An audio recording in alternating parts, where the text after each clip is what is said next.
Bismillahirrahmanirrahim. Assalamualaikum warahmatullahi wabarakatuh.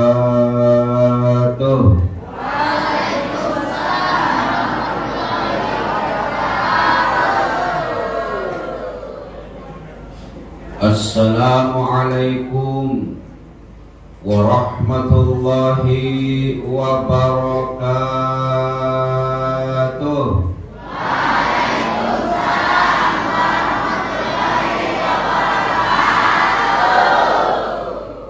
Assalamualaikum warahmatullahi wabarakatuh.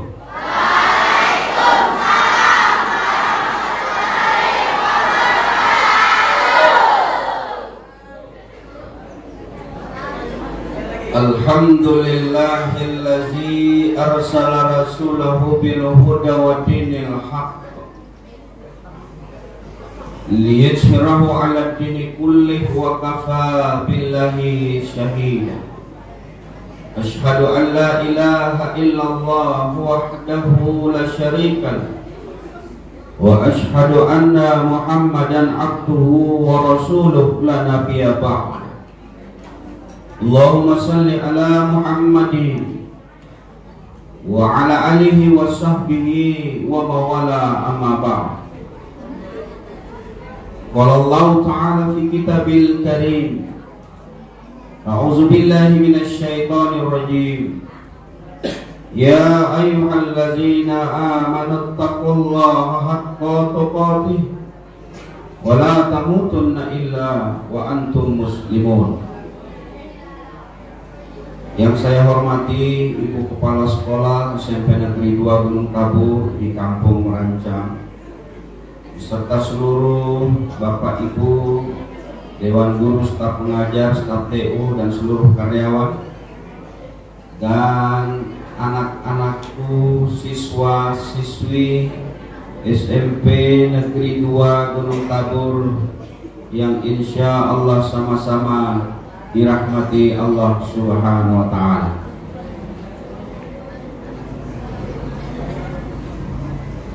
Bersyukur kita kepada Allah yang dengan limpahan rahmat karunia hidayahnya pada pagi hari ini kita bisa berkumpul di tempat ini dalam rangka memperingati Maulid Nabi besar Muhammad sallallahu alaihi wasallam.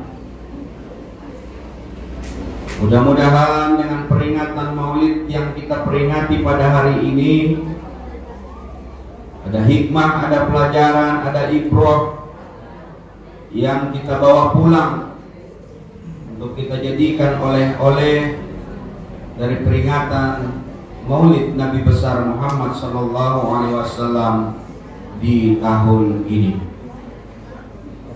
Salawat dan salam kepada Rasulullah semoga selalu tersampaikan kepada junjungan kita Nabi Allah Muhammad sallallahu alaihi wasallam. Berkat perjuangannya, pengorbanannya, mujahadahnya, Islam sampai kepada kita sekalian.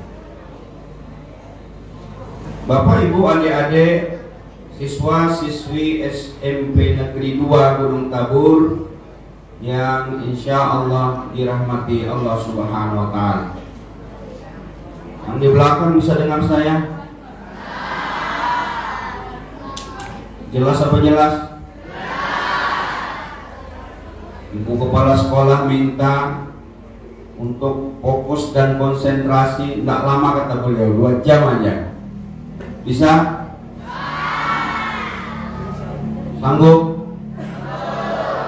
Mohon konsentrasinya, HP-nya simpan dulu, nggak usah foto-foto, nggak usah selfie-selfie, nggak usah rekam. Nanti kalau mau menyaksikan langsung saja di Daud Channel. Ya. Jangan lupa subscribe, like, and share.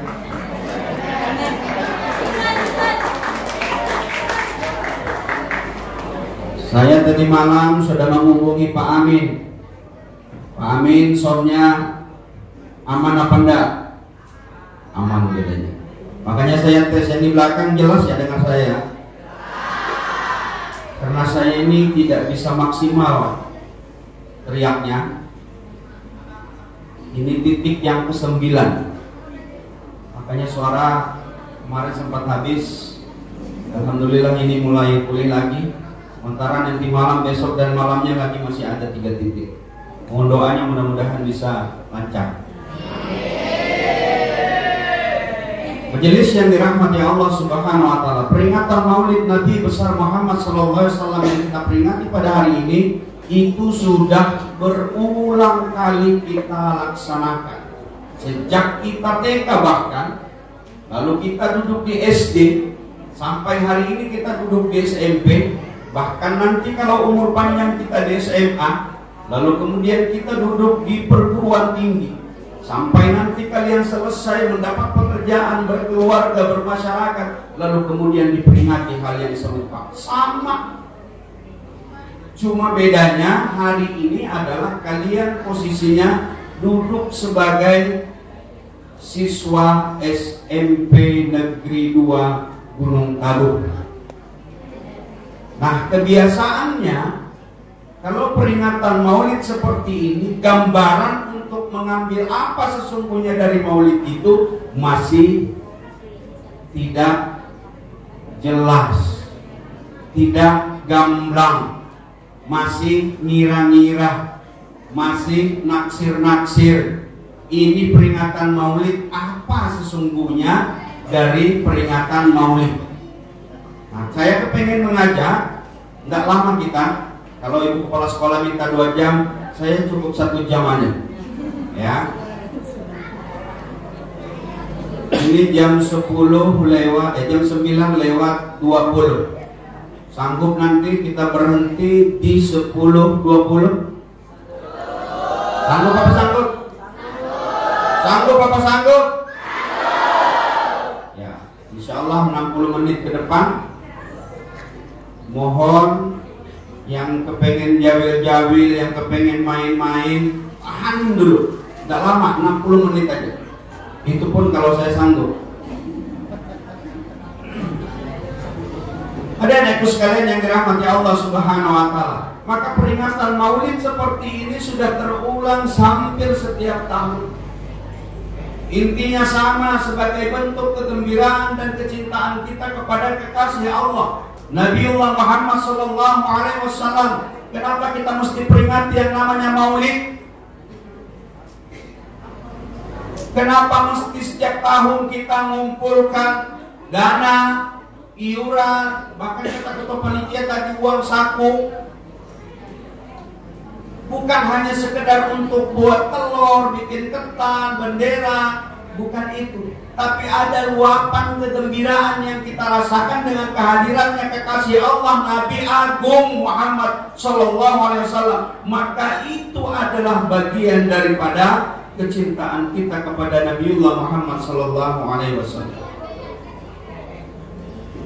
Tapi ini baru judul, baru casing kecintaan kita kepada Rasulullah dengan memperingatinya.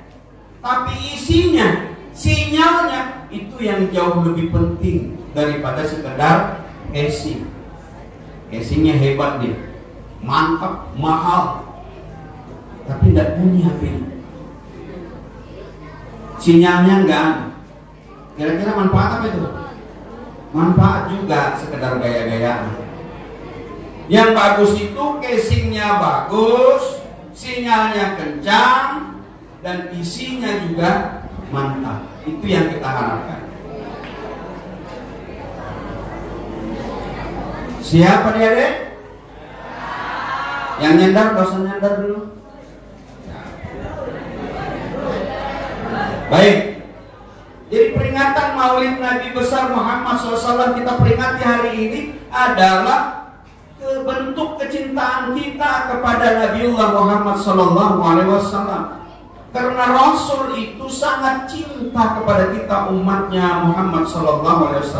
Dia tidak pernah kenal dengan kita, dia tidak pernah tahu dengan kita, tapi kecintaannya kepada kita sangat-sangat luar biasa.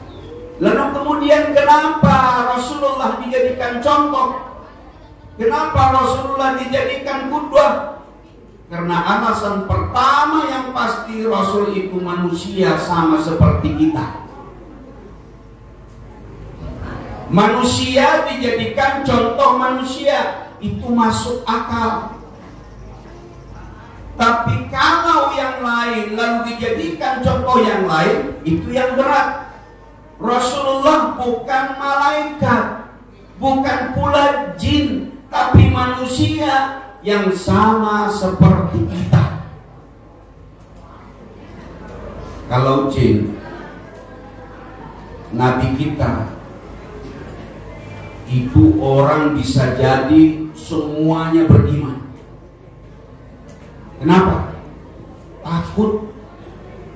Itu dia datang ke SMP Negeri 2 Gunung Tabur, dilihat nggak ada yang sholat, muncul dia.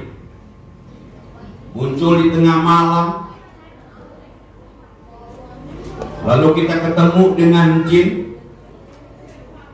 Pasti manusia takut. Tapi ketaatannya kepada Allah, ketakutannya untuk mengikuti apa yang diperintahkan, itu bukan karena keikhlasan kepada Allah Subhanahu wa Ta'ala, tapi karena takut dengan nabinya yang berasal dari jin. Pernah ketemu jin? Belum pernah ketemu jin?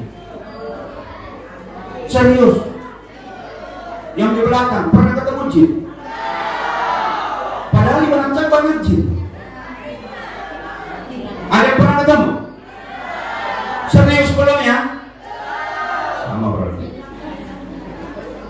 Atau Nabi kita berasal dari malaikat, akan sangat mudah manusia mengikutinya. Kenapa? Malaikat tidak nampak dengan mata kepala, sama dengan jin tadi, tidak bisa dilihat.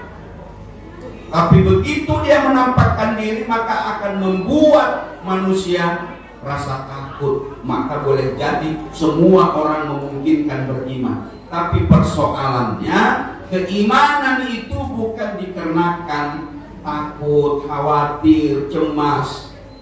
Tetapi keimanan itu didasarkan rasa takut dan cinta serta keikhlasan kita kepada Sang Rabb Allah Subhanahu wa Ta'ala. Itu yang menjadi alasan kenapa Rasulullah itu dijadikan teladan atau contoh dalam kehidupan kita manusia. Karena dia sama seperti kita, manusia yang dilahirkan dari seorang ibu, lalu kemudian dia menyusui, lalu kemudian dia anak-anak, remaja, dewasa, berkeluarga. Hampir seluruh dimensi kehidupan yang dilalui oleh Rasulullah sama sebagaimana seperti kita juga manusia. Kalau bebek disuruh mencontoh kambing, kira-kira bisa nggak? Bebek disuruh mencontoh kambing. Ayam disuruh mencontoh sapi, bisa nggak? Ayam itu dimanapun dia akan berkokok, kambing dimanapun dia akan embek, ya kan? Maka kalau berlainan yang dicontoh, maka akan sangat sulit untuk meniru dan mengikutinya. Inilah isyarat yang diberikan kepada kita. Kenapa Rasulullah dijadikan contoh? Karena dia sama manusianya seperti kita. Cuma yang membedakan, Rasulullah Muhammad SAW diformat sedemikian rupa oleh Allah, dipersiapkan oleh Allah sedemikian rupa. Dia manusia agung, manusia mulia, manusia yang sampai hari ini diberikan keleluasaan oleh Allah dan jaminan daripada Allah Subhanahu wa taala bahwa beliaulah yang menjadi manusia terbaik di permukaan dunia dan alam semesta ini. Majelis yang dirahmati Allah Subhanahu wa taala, maka sebagai bentuk rasa kecintaan kita kepada Rasulullah, mari untuk membangkitkan rasa cinta kepada Rasulullah, setidak-tidaknya kita kepengen tahu sejauh mana cintanya Rasulullah terhadap kita umatnya. Rasul itu cinta banget dengan kita, walaupun dia tidak pernah kenal dan tidak pernah tahu tentang siapa kita. Ngaku-ngakunya kita umat Muhammad, iya boleh kita ngaku. Tapi persoalannya, apakah kita mendapat pengakuan kalau kita umatnya Muhammad? Itu yang ingin kita dapatkan. Kalau setiap orang mengaku tapi belum diakui, maka akan menjadi sulit jadinya.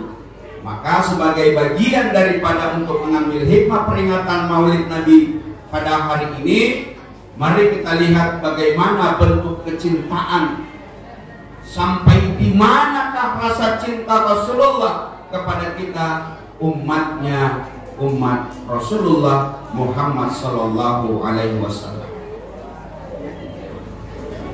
Rasulullah itu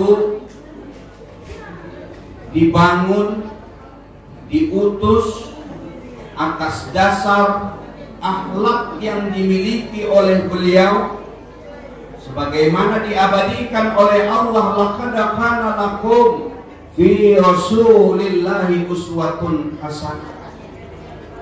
Maka akhlaknya Rasulullah itu sangatlah luar biasa. Dia memiliki keutamaan-keutamaan, dia memiliki kelebihan-kelebihan. Maka bentuk cinta Rasulullah kepada umatnya sampai menjelang akhir hayatnya pun yang menjadi pemikirannya adalah umatnya Muhammad SAW. Itulah kita yang hari ini mengaku umatnya Muhammad Sallallahu Alaihi Wasallam. Suatu ketika Rasulullah menjelang wafatnya, dia sakit payah. Nabi itu sakit selama hidupnya cuma 2 kali. Kita sakit berapa kali? Enggak kehitung berapa banyak sudah kita sakit. Rasulullah itu pernah sakit selama hidupnya 2 kali. Sekali sakit karena dia diracun oleh seorang perempuan, diselamatkan oleh Allah. Sedangkan sakit yang kedua, sakit sampai menjelang wafat beliau.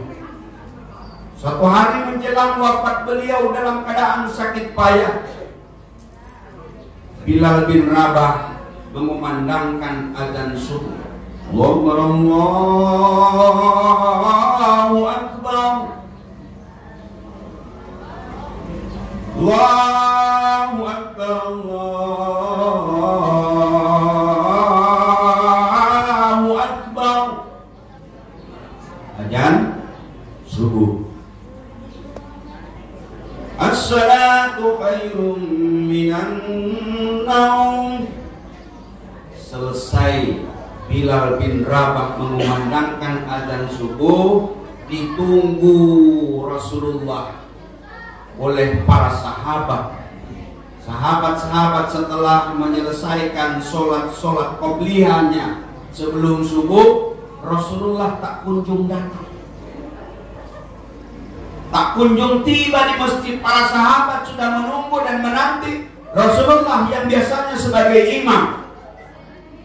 Lalu kemudian tibalah putusan yang disampaikan kepada Bilal bin Rabah bahwa Rasulullah dalam keadaan sakit payah, dalam keadaan sakit yang tidak membuat beliau nyaman untuk berdiri dan apalagi mengimami sholat subuh. Maka diperintahkan oleh Rasulullah Abu Bakar As-Siddiq lah yang menggantikan beliau menjadi imam.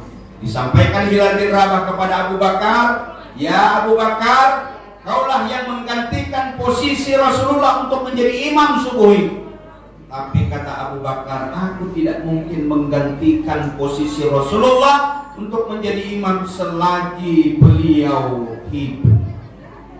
Ini etika diajarkan oleh Abu Bakar.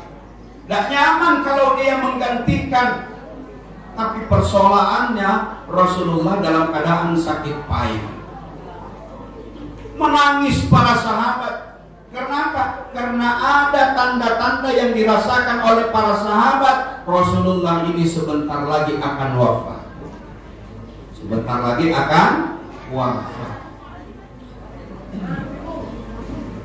Sudah sedih, menangis para sahabat. Akhirnya apa? Mendengar suara tangisan dari masjid. Rasulullah mendengar.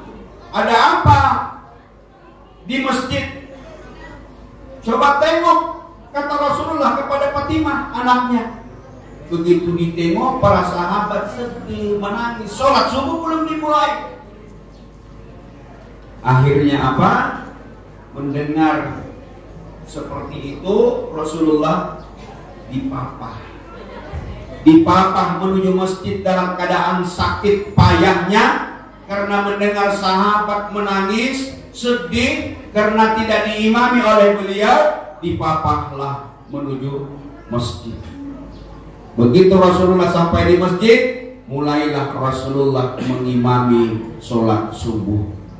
Rasulullah mengimami sholat subuh ringkas saja dia baca, tidak yang panjang-panjang dia baca. Al-Fatihah, lalu kemudian surat-surat pendek. Selain dia ringkas membaca sholat subuh menjadi imam, yang tidak hanya sekedar dikarenakan dia sakit, tapi Rasulullah juga mengajarkan kepada siapapun yang menjadi imam, jangan baca surat panjang-panjang. Jadi Rasulullah mengajarkan kalau kita posisinya jadi imam, jangan cari hafalan yang paling panjang untuk kita memimpin sholat. Ini kalau sudah jadi imam, baca Al-Fatihah, sholat maghrib sholat maghrib yang baca surat pertama, rakaat pertama Al-Baqarah. Al-Baqarah berapa ayat deh? Al-Baqarah berapa ayat? Ada yang tahu? Al-Baqarah berapa ayat suratnya? Yuk. Di ujung surat Al-Baqarah sampai nanti menjelang akhir daripada ayat, bisa saja orang mengikuti, tapi besok-besok hendak lagi. Kenapa? Karena terlalu panjang ayat. Al-Baqarah 286 ayat. Sholat maghrib rakaat pertama surat Al-Baqarah yang dibaca, nanti rakaat kedua surat Yasin. Nah, kalau seorang imam semestinya harus mengetahui dan harus peduli dengan makmumnya. Itu makanya pemilihan imam berbeda dengan makmum. Imam butuh pemilihan, tapi makmum tidak perlu dipilih-pilih. Karena makmum itu bebas, siapapun boleh jadi makmum, tapi tidak semua orang bisa jadi imam. Maka seleksinya harus ketat, harus sesuai dengan ketentuan syariat, harus memenuhi syarat. Kalau tidak, itu sholat jadi kacau. Tapi kalau makmum tidak ada persyaratan. Kalau makmum buta, boleh enggak? Boleh. Makmum bisu, boleh enggak? Boleh. Makmum tuli, boleh enggak? Imam bisu Tidak bisa. Tapi kalau makmum, mau pintarkah dia, mau nggak bisa apa-apakah dia, yang penting dia ngikuti imam, boleh dia menjadi makmum. Makanya di dalam bab-bab fikih tidak ada persyaratan menjadi makmum. Karena makmum itu siapapun boleh. Tapi giliran imam, imam ini dalam bahasa sehari-hari kita adalah pemimpin yang akan menyetir dan mengendalikan para makmumnya. Maka di situ dibutuhkan persyaratan yang khusus. Maka kalau sudah menjadi seorang imam, harus tahu di belakang itu ada yang encok, asam urat, kolesterol, tensi tinggi. Kalau dia lama-lama ruku bisa jadi pusing kepalanya. Atau mungkin ada jamaah yang buru-buru kepengen pulang, ketemu RT minta mendapatkan BLT bantuan, macam-macam urusan makmum.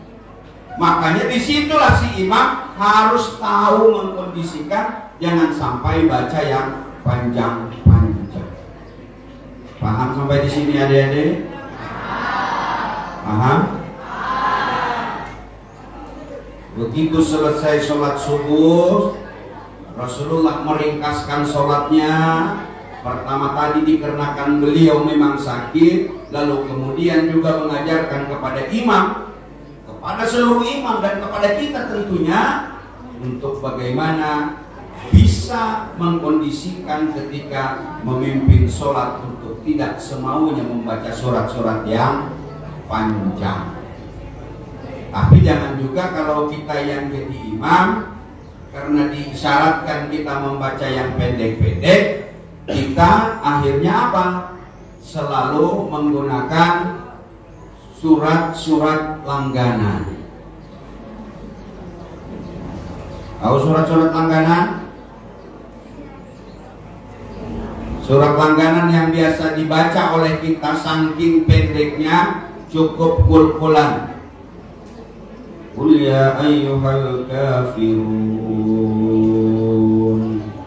Qul huwallahu ahad, Qul a'udzu birabbil falaq, Qul a'udzu birabbin nas. Itu aja. Jangan juga. Carilah ayat-ayat yang lain, masih ada selain kul-kulan. Ra'aital ladzi yukadzibu bid-din wat-tini waz-zaitun idza ja'a nasrullah tabbat yada abi lahabin wa tab. Banyak surat-surat pendek yang lain, tidak hanya terpaku dan terfokus kepada surat-surat langganan. Nah, kita bersyukur kepada guru agama, kita biasanya diberikan tugas hafalan itu. Jasa guru agama itu biasanya sampai nanti ketua itu nggak pernah lupa ini ayat-ayat langganan. Ya, jadi kalau ada guru agama kita yang memberi tugas hafalan, jangan sampai tidak dihafalkan. Karena insya Allah hafalan hari ini dari SD, dari SMP, SMA itu nanti kita bawa sampai tua, termasuk kul-kulan. Makanya kenapa orang-orang tua kita itu yang dia baca kul-kulan aja, karena itulah yang dia ingat sejak SD disuruh menghafal. Kalau nggak hafal, angkat kaki, pegang kuping. Nggak tahu kalau sekarang masih ada pendek itu ya, nggak boleh kayaknya sekarang. Kalau dulu selalu seperti itu. Nah, dari sekalian yang dirahmati Allah Subhanahu wa taala, setelah selesai sholat subuh dilaksanakan, pendek saja dilaksanakan, lalu kemudian Rasulullah menghadap kepada jamaah dan kepada sahabat-sahabat. Rasulullah mulai berbicara di tengah sakit yang sangat payah. Sakit yang dirasakan oleh Rasulullah begitu sangat-sangat luar biasa sakitnya. Kenapa? Menjelang detik-detik wafatnya Rasulullah.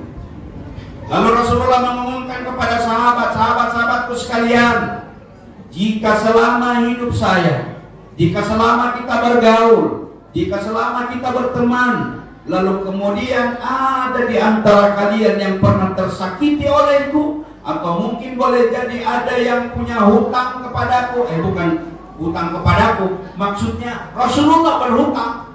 Ini disampaikan kepada sahabat. Kalau sekiranya ada sahabat yang pernah tersakiti, hari ini juga saya minta kepada kalian, katanya, untuk membalas itu kepada. Coba bayangkan, ada seorang pemimpin menjelang akhir hayat hidupnya menyampaikan kesalahan-kesalahan kepada sahabatnya, yang ketika sahabat-sahabat pernah melakukan kesalahan itu beliau rela untuk dibalas. Sahabat pasti mikir, bagaimana mungkin kami akan membalas Rasulullah? Rasulullah dalam keadaan sakit payah, dalam keadaan sakit yang menyakitkan. Bagaimana kami bisa untuk membalas? Lagi pula dalam kehidupan Rasulullah tidak pernah nyakiti orang, tidak pernah menghina orang, tidak pernah mencaci orang, tidak pernah menyinggung perasaan orang, tidak pernah melakukan kesalahan sedikit pun. Karena apa? Akhlaknya Rasulullah sejak dia masa kecil sampai remaja, sampai dia diangkat menjadi Rasul, hampir dan tidak pernah yang namanya melakukan kesalahan dan dosa. Kenapa demikian? Karena Allah yang langsung menjaga beliau. Maka yang namanya dusta, yang namanya bohong, yang namanya mengakali, itu tidak pernah dilakukan oleh Rasulullah SAW.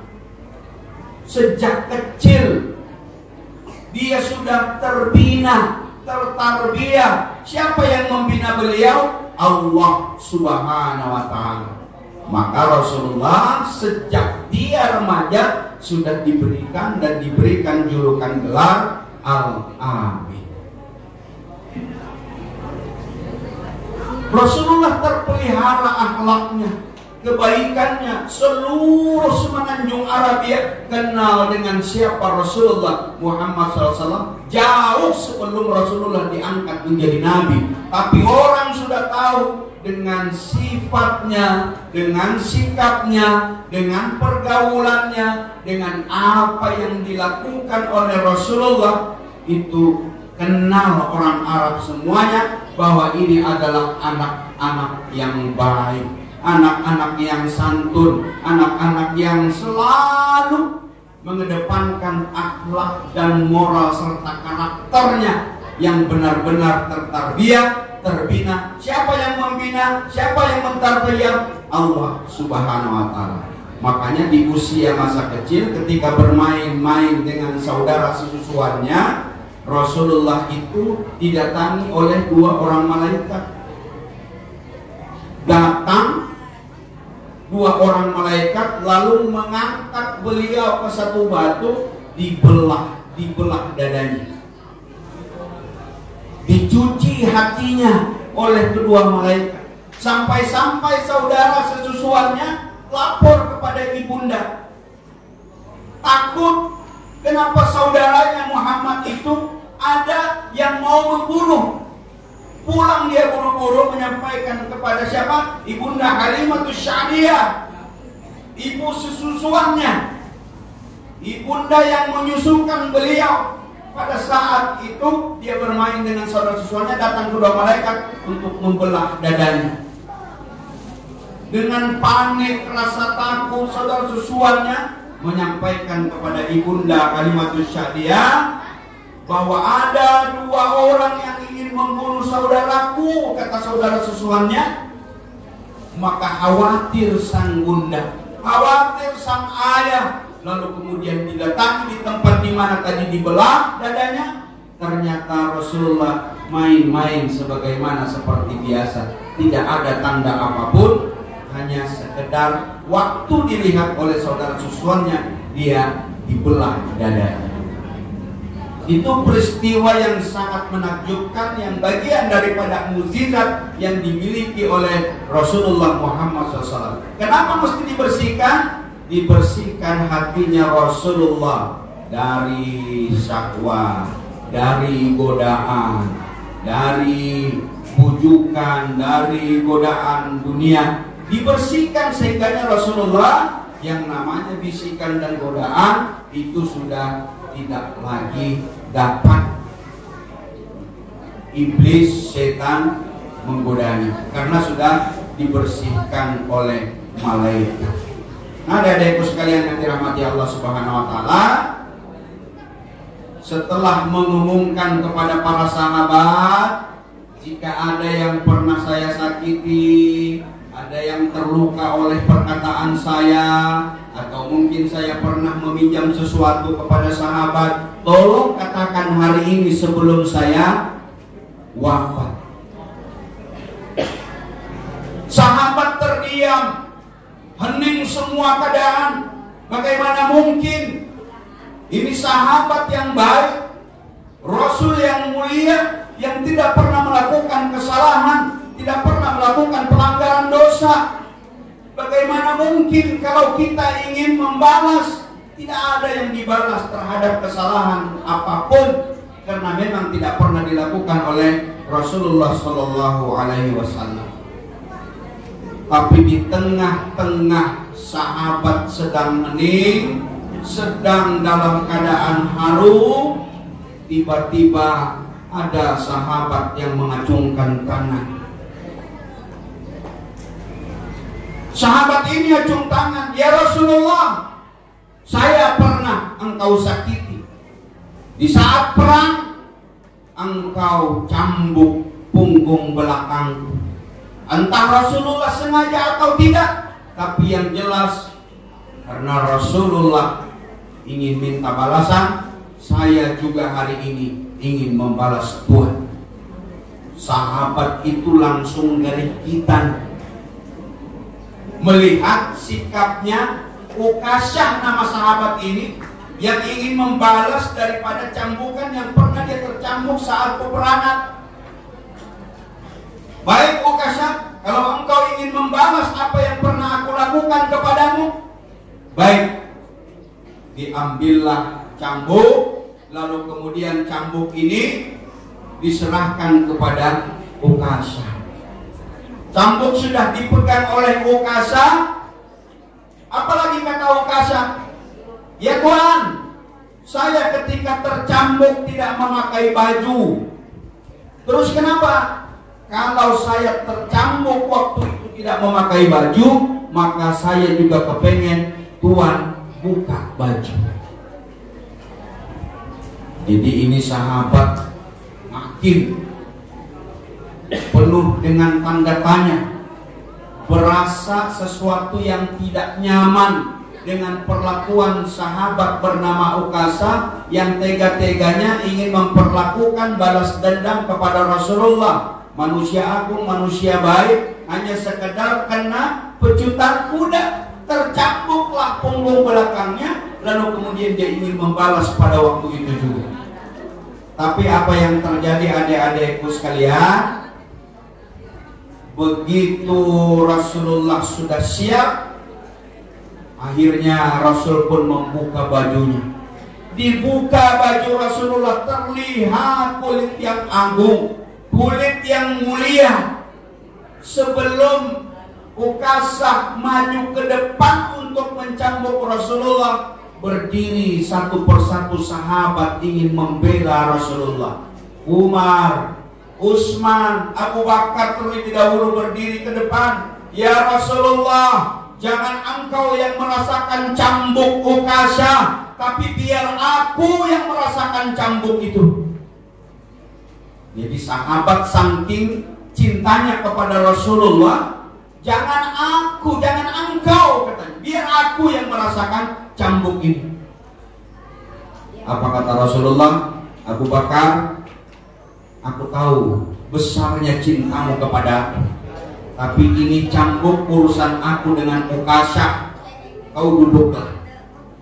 Berturut-turut sahabat ingin menggantikan bahwa jangan Rasulullah yang dicambuk, tapi mereka, Abu Bakar, Utsman bin Affan, Ali bin Abi Thalib, terus bergantian untuk menggantikan apa? "Jangan engkau Rasulullah yang dicambuk, biar aku yang merasakan cambuknya Ukasyah." Saking cintanya para sahabat kepada Rasulullah Muhammad SAW. Bahkan cucu beliau Hasan dan Husain pun berdiri untuk membela daripada Rasulullah Muhammad SAW. Ya kakek, biar kami yang dicambuk, jangan engkau. Cucu yang Hasan dengan Husain, cucu beliau berdiri juga untuk membela daripada Rasulullah Muhammad SAW. Tapi lagi-lagi apa yang dikatakan oleh Rasulullah, ya cucuku yang tercinta, aku tahu betapa besarnya cintamu kepadaku, maka duduklah, urusan cambuk urusan aku dengan Ukasha. Akhirnya apa? Anak-anakku sekalian yang dirahmati Allah Subhanahu wa taala, begitu di tengah ketegangan, keharuan bercampur sedih dengan ulahnya Ukasha, lalu kemudian Ukasha akhirnya maju ke depan, dia buang ini cambuk, lalu kemudian dia dekap Rasulullah, dia peluk Rasulullah, menangis dia sejadi-jadinya. Ya Rasulullah, aku tahu kalau hari ini kita akan berpisah, tapi aku tidak pernah tahu kapan kita lagi bisa bersama. Kalaupun nanti aku ditempatkan di surga, belum tentu tingkatan kita sama. Maka inilah caraku, kata Ukasha, untuk mengakal-akali agar bisa bersentuhan dengan kulitmu yang mulia, kulitmu yang agung. Karena demi Allah, siapa yang pernah bersentuhan dengan kulitnya Rasulullah, haram neraka untuk membakarnya. Maka ini yang aku lakukan, kata Ukasha. Dipeluklah Rasulullah oleh Ukasha, sejadi-jadinya dia menempelkan kulitnya kepada Rasulullah. Sahabat semakin haru, semakin menangis. Ukasha lebih-lebihnya seperti itu, mendekap sekencang-kencangnya kepada Rasulullah. Anak-anakku sekalian yang dirahmati Allah Subhanahu wa taala, ternyata Ukasha itu tidak pernah ada niatan untuk membalas dendam daripada Rasulullah. Akal-akalannya saja dia ingin mencambuk, lalu kemudian menyuruh Rasulullah membuka baju. Tapi dia kepingin menyentuhkan kulitnya dengan kulit mulia Rasulullah Muhammad sallallahu alaihi wasallam. Setelah para sahabat hening haru dan menangis melihat kejadian itu, Rasulullah masih berdekapan dengan Ukasha. Ukasha terus bicara kepada Rasulullah, ya Rasulullah, kalaupun nanti aku dimasukkan surga tapi tingkatan kita sama, bagaimana kalau nanti aku dimasukkan ke dalam neraka?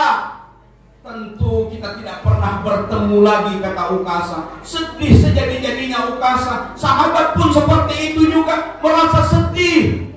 Maka Rasulullah kemudian menunjuk Ukasha, sahabatku sekalian, kalau kalian ingin menjadi penghuni surga, tirulah Ukasha ini.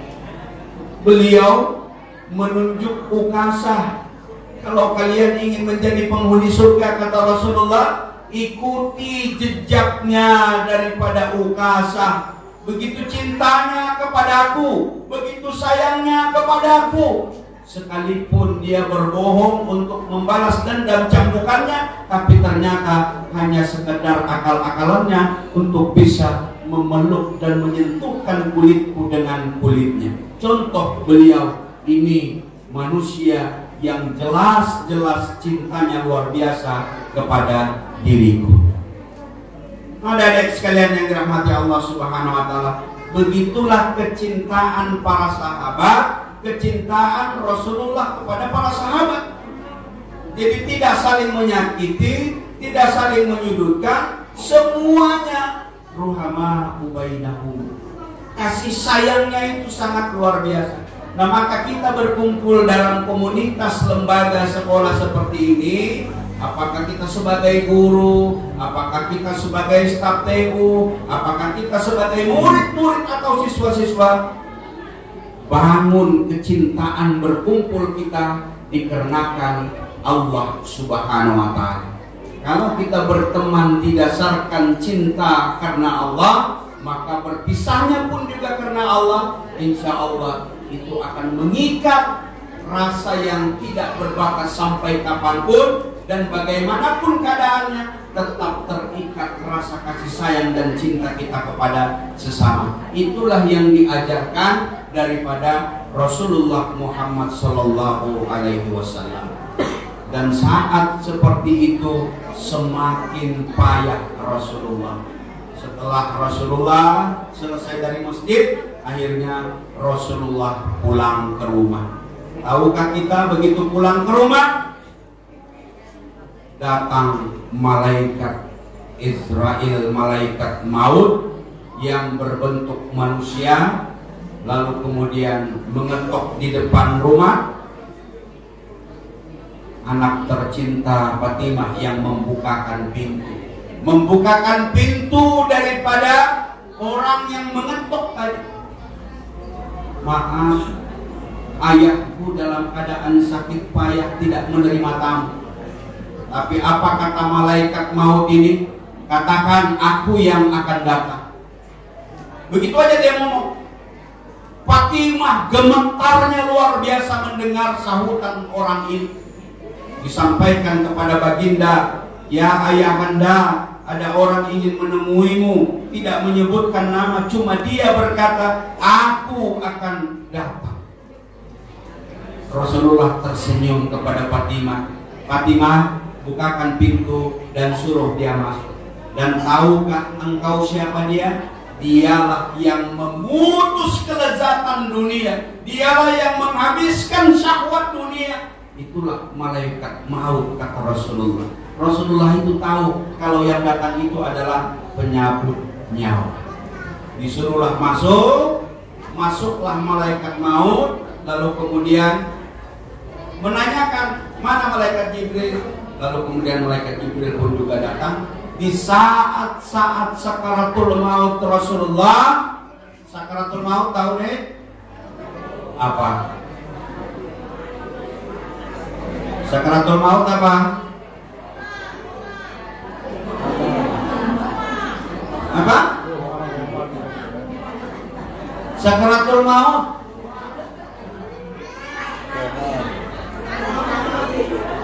sekarat.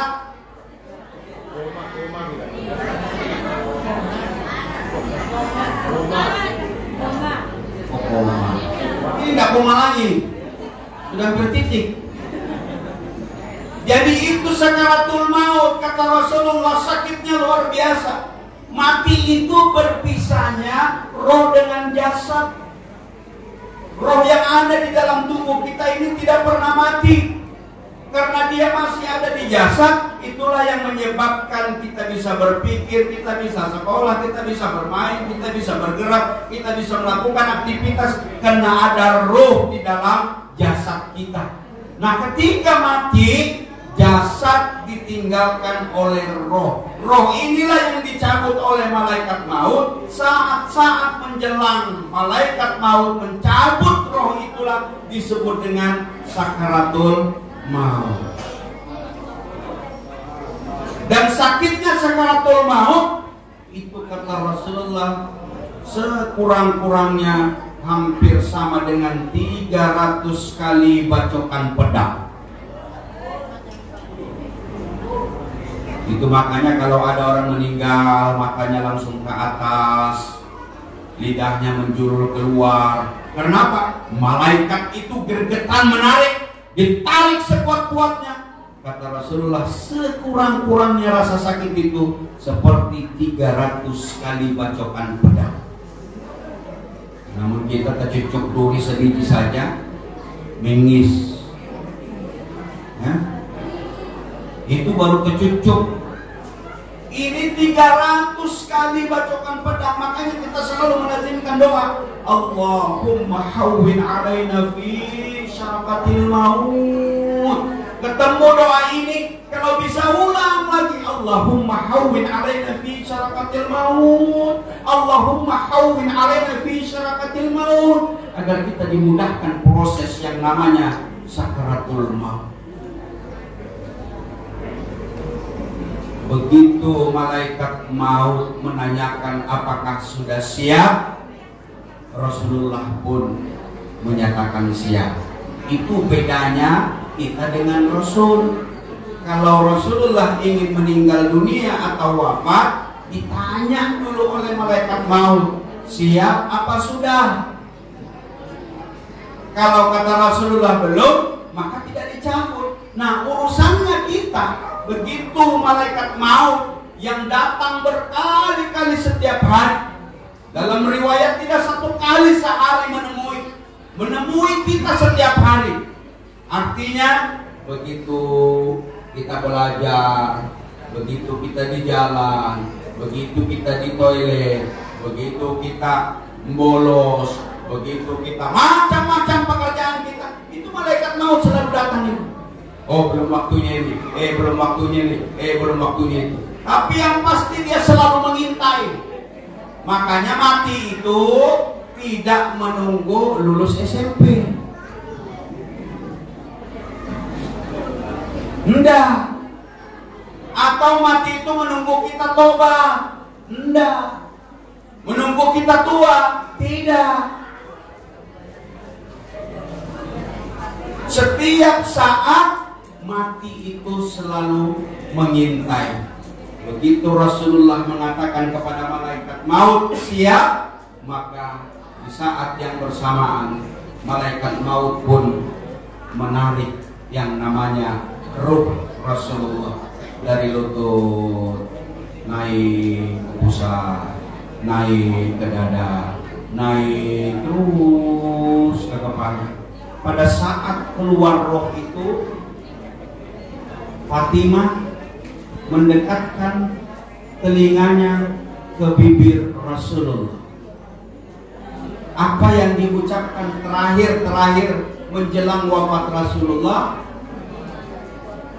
As-sholat, sholat, an-nisa, wanita, jaga wanita. Dan yang terakhir, ummati, ummati. Jadi ada 3 pesan Rasulullah menjelang wafatnya. Yang pertama, Rasulullah untuk mengingatkan kepada kita, jaga yang namanya sholat, sujud dan rukuk kita kepada Allah Subhanahu wa Ta'ala. Karena inilah yang nanti pertama kali kita dihisab, pertama kali dipertanggungjawabkan di hadapan Allah Subhanahu wa Ta'ala. Belum sempurna sholat kita, maka semua amal ibadah kita belum dikatakan baik dan sempurna. Maka disinilah diajarkan kepada kita sejak kita SD, SMP, rajinkan untuk kita sujud dan rukuk kepada Allah Subhanahu wa Ta'ala. Lalu kemudian yang kedua yang terucap menjelang wafatnya, an-nisa, jaga perempuan, jaga wanita. Karena wanita inilah sebagai tanda daripada baik dan buruknya sebuah masyarakat, bahkan bangsa dan negara. Semakin baik orang wanitanya, insya Allah semakin baik pula lingkungan sekitarnya. Tapi begitu buruk perempuan dan wanitanya, maka lingkungan itu pun juga menjadi buruk. Yang terakhir, ummati, ummati, kata Rasulullah. Jadi yang diingatkan kita menjelang wafat sekalipun adalah kita sebagai umatnya. Maka adik-adikku sekalian yang dirahmati Allah Subhanahu wa Ta'ala, inilah sesungguhnya betapa bentuk kecintaan Rasulullah kepada kita sampai menjelang wafatnya pun yang menjadi pemikirannya adalah kita umatnya. Dalam riwayat yang lain, Rasulullah setelah semua kita ini dihancurkan, setelah semua kita ini dimatikan, nanti yang dihidupkan pertama itu adalah malaikat-malaikat. Malaikat ini katakanlah sebagai panitianya kiamat. Dihidupkan para malaikat. Setelah malaikat dihidupkan oleh Allah, yang dihidupkan yang pertama adalah Nabiullah Muhammad SAW. Diantarkanlah malaikat, diantarkan oleh malaikat Rasulullah ini ke surganya Allah Subhanahu wa Ta'ala. Bangun, diangkat, dibangkitkan, langsung diantar ke surganya Allah Subhanahu wa Ta'ala. Tapi Rasulullah sudah menetap di surga, sudah diantar oleh malaikat di surga, tidak betah beliau. Sampai-sampai kata Allah, apa kurang cukup, apa kurang baik, apa kurang menyenangkan fasilitas yang aku siapkan di surga ini, kata Allah kepada Rasul. Tidak ya Allah, tapi aku masih memikirkan tentang umatku, bagaimana nasibnya. Apakah bisa nanti di surga atau justru dia di nerakanya Allah Subhanahu wa Ta'ala. Coba, itulah dari sekian banyak kecintaan Rasul kepada kita umatnya. Dari dia hidup sampai menjelang wafat, bahkan dibangkitkan, dia sudah berada di surga pun. Yang menjadi pemikirannya, yang menjadi bayangan-bayangannya, yang menjadi harapan-harapannya, jangan sampai umatnya masuk ke dalam api neraka. Jelas adik-adik? Yang ketawa-ketawa jelas? Yang garuk-garuk kepala jelas? Jelas? Apanya jelas? Apanya? Hah? Lumayan jawab lah kita ya. Ini belok kanan lah. Agak kita. Loh, siap nih? Kita tinggal 10 menit. Ya. Jangan kita bakal buat biasa ya. Tenang-tenang terbit saja. Tinggal 10 menit. Ibu tagayanku ini. Aku menahan suara ini, tapi dalam suara. Nah, sudah ada gambaran ternyata Rasulullah itu cintanya luar biasa kepada kita. Cintanya luar biasa. Dia tidak kenal dengan kita, tidak tahu dengan kita, tapi yang dia tahu adalah kita umatnya Muhammad SAW. Tinggal kita berbalas bagaimana bentuk kecintaan kita kepada Rasulullah SAW. Nah, salah satu kecintaan kita kepada Rasulullah, banyak-banyaklah kita berselawat kepada beliau. Karena malaikat Jibril itu berdoa, celaka manusia yang ketika disebut namamu Rasulullah, lalu kemudian mereka tidak berselawat kepadamu. Maka lazimkan untuk kita pandai-pandai selalu berselawat kepada Rasulullah. Allahumma salli ala Sayyidina Muhammad wa ala ali Sayyidina Muhammad. Itu yang terus kita lafalkan, itu yang terus kita lantunkan, itu yang terus kita kumandangkan. Tidak nyaring tapi kita kecil di dalam hati pun, selagi kita melakukan aktivitas, tidak ada yang kita baca, tidak bacalah ini. Dalam perjalanan, sepeda, bermotor, di kebun, semua apa yang kita lakukan bersalawat kepada Rasulullah. Kenapa? Semakin kita banyak bersalawat, maka itu berpaling kepada kita.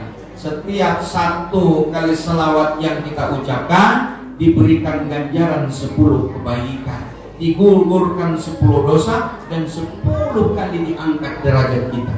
Coba perhatikan, kalau satu kali saja diberikan balasan oleh Rasulullah salawat itu kebaikan, dihapuskan 10 kesalahan, diangkat 10 derajat kita. Bagaimana kalau setiap hari kita bisa berselawat sebanyak-banyaknya? Maka seperti itulah ganjarannya. Maka lazimkan mulai sekarang kita berselawat. Setidak-tidaknya berselawat kita di dalam sujud dan rukuknya kita kepada Allah Subhanahu wa Ta'ala. Allahumma salli ala Sayyidina Muhammad ala Sayyidina Muhammad kama shallaita ala Sayyidina Ibrahim ala Sayyidina Ibrahim wa barik ala Muhammad wa ala Muhammad kama barakta ala Ibrahim ala Ibrahim innaka Hamidum Majid. Jadi kecintaan kita buktikan berselawat kepada Rasulullah Muhammad sallallahu alaihi wasallam. Adik-adikku sekalian yang dirahmati Allah Subhanahu wa Ta'ala, bentuk tanda kecintaan kita bergembira dengan lahirnya Rasulullah. Karena kalau kita tidak bertemu, tidak mendapatkan yang namanya Rasulullah, boleh jadi hari ini kita masih menyembah pohon, boleh jadi kita masih menyembah batu, boleh jadi kita tidak tahu tahu dengan siapa sesungguhnya Tuhan kita, maka ada jaminan bagi kita seorang muslim, inna dina indallahil Islam. Itu yang kita syukuri, itu yang hari ini membuat kita senang dan gembira. Karena apa? Karena ada jaminan daripada Allah dan Rasulnya. Kalau kita menjadi orang yang taat, menjadi orang yang beriman, menjadi orang yang soleh dan soleha, maka surgalah tempat kita. Maka kegembiraan kita atas lahirnya Rasulullah itu menjadi kewajiban kita. Kita menunggu-nunggu waktu lahirnya kita saja senangnya luar biasa.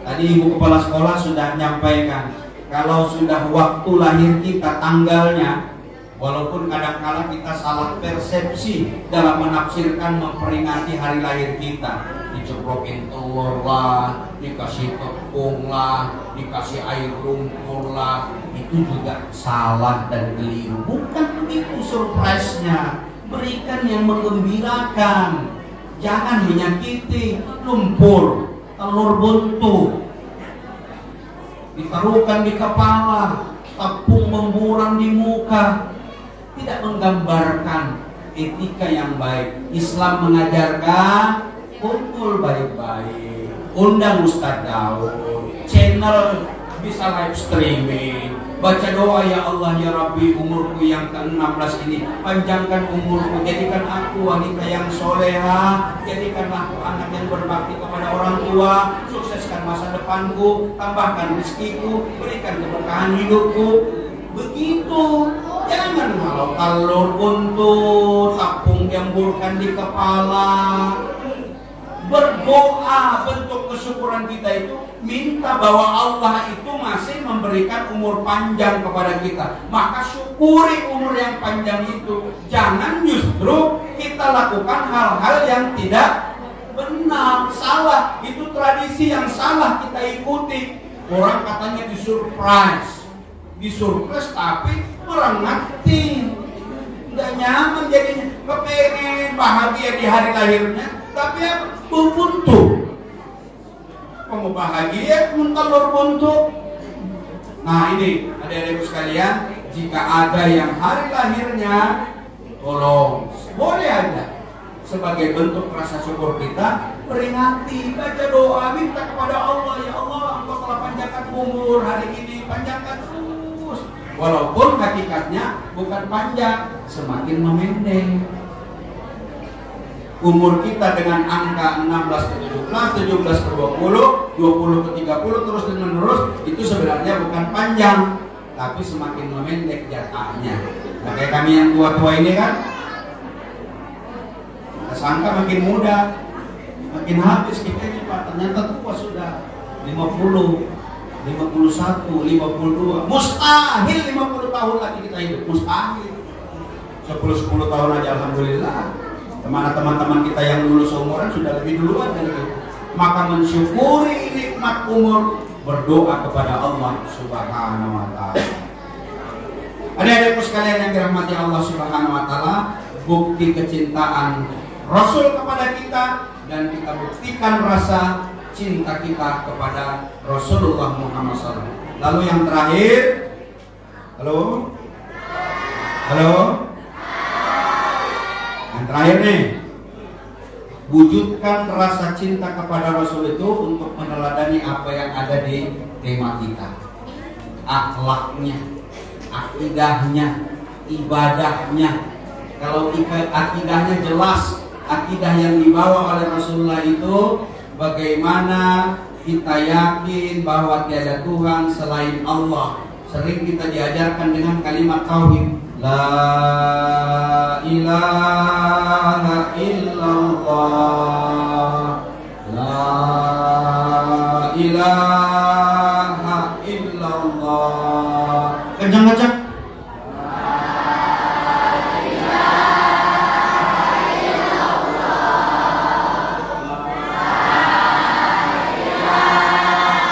Illallah, la ilaha illallah. Kalimat tauhid la ilaha illallah bukan sekedar lisan dan ucapan, tapi ada makna yang dalam. tidak ada Tuhan kecuali Allah. Ini yang dibawa para nabi dan rasul sebelum Muhammad SAW, sudah diajarkan yang namanya pengesahan Allah, bahwa Allah itu tunggal, Allah itu satu, Allah tidak beranak, Allah tempat kita meminta, Allah tempat kita memohon, Allah tempat kita bergantung. Itu makna daripada kalimat la ilaha illallah. Maka tauhid kita harus kita mengikuti apa yang diajarkan oleh para nabi dan rasul, terkhusus Rasulullah Muhammad SAW. Belum lagi kalau kita mengikuti ibadahnya Rasulullah. Ibadahnya Rasulullah diceritakan dalam riwayat, Rasulullah itu sampai bengkak kakinya hanya sekedar untuk melaksanakan ibadah sholat. Padahal Rasulullah adalah manusia yang dijamin oleh Allah masuk sudah ke dalam surganya Allah Subhanahu wa ta'ala. Tapi karena dia ingin menjadi hamba yang disebut pandai bersyukur, sekalipun dijamin masuk surga, Rasulullah tidak pernah berhenti ibadah kepada Allah Subhanahu wa ta'ala. Kalau kita lalu kemudian dijamin masuk surga, berhenti kita yang namanya ibadah sholat, belum tentu masuk surga. Neraka iya, kita masih nekat tidak sholat, apalagi yang jelas-jelas kita nantinya sudah terjamin masuk surga. Saya kira itu persis janji saya, 9.20 dan berakhir 10.20, persis 60 menit. Mudah-mudahan yang bergurau, yang main-main diberikan hidayah dan petunjuk oleh Allah Subhanahu wa ta'ala. Mudah-mudahan bisa ditangkap apa yang saya sampaikan, mudah-mudahan bisa dimengerti apa yang saya sudah uraikan, dan untuk kedepannya mudah-mudahan bersegera untuk memperbaiki akhlaknya. Mari kita berdoa, munajat kita kepada Allah Subhanahu wa ta'ala. Semoga peringatan maulid Nabi kita Nabi Muhammad SAW ini selalu mendapatkan keberkahan, kebaikan, dan tentunya hidayah daripada Allah Subhanahu wa ta'ala. Kita beristighfar, astaghfirullahaladzim, astaghfirullahaladzim, astaghfirullahaladzim. Al-Fatihah. A'udzubillahi minasyaitonir rajim. Bismillahirrahmanirrahim. Alhamdulillahirabbil alamin arrahmanir rahim maliki yaumiddin. Iyyaka na'budu wa iyyaka nasta'in. Shiratal mustaqim. Shiratal ladzina an'amta 'alaihim ghairil maghdubi 'alaihim waladdallin. Amin ya Allah. Amin. Bismillahirrahmanirrahim. Alhamdulillahirabbil alamin. Hamdan ni'amahu wa yukafi mazidah. Ya Rabbana lakal hamdu kama yanbaghi sultanik. Allahumma shalli ala Muhammad sayyidina Muhammad. Allahumma rabbana taqabbal minna salatana wa siyamana wa qiyamana wa ala Allah ya Allah ya Rabbal alamin. Rabbana wa li walidina warhamhuma kama rabbayani shaghira wa lil muslimina wal muslimat wal mu'minina wal mu'minat al ahya'i minhum wal amwat innaka ala kulli syai'in qadir. Ya Allah ya Rabbi ya Tuhan kami, hari ini Allah kami memperingati hari lahirnya Nabi Muhammad SAW. Ya Allah ya Rabbi, berkahi acara ini ya Allah. Ya Allah, ampuni ya Allah dosa-dosa kami ya Allah, dosa kedua orang tua kami ya Allah, dosa bapak ibu guru kami ya Allah, dosa para pemimpin kami ya Allah. Ya Allah ya Rabbi, jadikanlah kami anak-anak yang soleh dan solehah ya Allah. Ya Allah ya Rabbi, berikan hidayah, berikan petunjuk agar kami mau melaksanakan segala apa yang Tuhan mau perintahkan kepada kami ya Allah. Ya Allah ya Rabbi, jangan Engkau hinggapi kami ya Allah sebagai anak-anak yang nakal, anak-anak yang tidak berakhlak, anak-anak yang tidak baik. Ya Allah ya Rabbi, istiqomahkan kepada kami ya Allah untuk menjadi manusia-manusia yang taat kepadamu ya Allah. Allahumma shalli salamatan fid din wa afiyatan fid jasad wa ziyadatan fil alamin wa barakatan fil rizqi wa tawbatan qabla al-maut wa rahmatan indal maut wa maghfiratan ba'dal maut. Allahumma hawwin 'alaina fi siratil maut wa ni'matil hisab. Rabbana hab lana min azwajina wa dhurriyyatina qurrata muttaqina imama. Rabbana atina fid dunya hasanah wa fil akhirati hasanah. Subhana rabbika rabbil izzati amma yasifun walhamdulillahi rabbil alamin. Terima kasih atas segala perhatian. Mohon maaf jika ada hal-hal yang kurang berkenan. Wabillahi taufiq wal hidayah. Assalamualaikum warahmatullahi wabarakatuh.